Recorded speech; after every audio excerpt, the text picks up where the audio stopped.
Bismillahirrahmanirrahim. Di sini saya akan melanjutkan pembahasan materi kami. Saya mulai dari kandungan hukum. Saya ngambil sedikit kandungan hukum yang ketiga.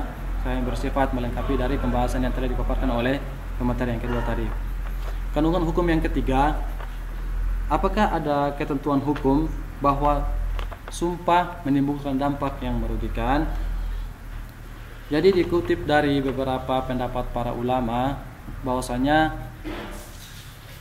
dikatakan ilah yaitu setiap sumpah yang menghalangi persetubuhan dengan istri dalam kurun waktu yang telah ditentukan oleh Allah Subhanahu wa taala.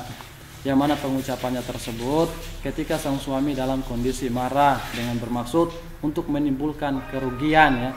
Bermaksud menimbulkan kerugian bagi sang istri.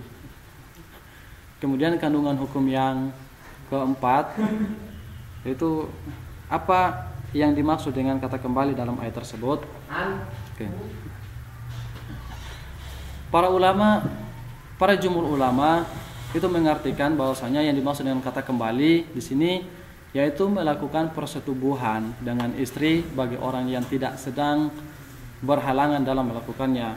Jadi maksud tidak berhalangan di sini yaitu tidak dalam kondisi sakit atau tidak dalam kondisi perjalanan atau tidak dalam kondisi-kondisi di mana tidak memungkinkan untuk melakukannya.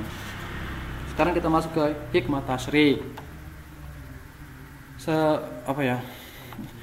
Syariat yang terang itu memerintahkan agar istri diperlakukan dengan baik dan digauli secara patut dan melarang tindakan-tindakan yang menyakiti dan merugikan istri dengan berbagai macam cara dan bentuk tindakannya.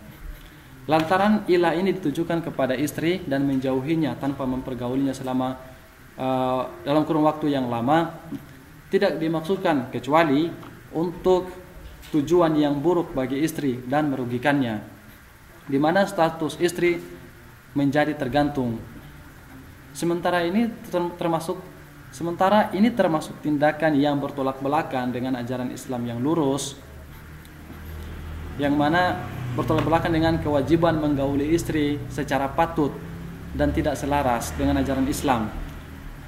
Maka dari itu Allah Subhanahu wa taala memerintahkan agar suami menunggu dalam kurun waktu yang maksimalnya 4 bulan. Jika ia kembali melanjutkan hubungan lantas menunaikan kafarat sumpahnya dan berinteraksi lagi dengan istrinya dengan baik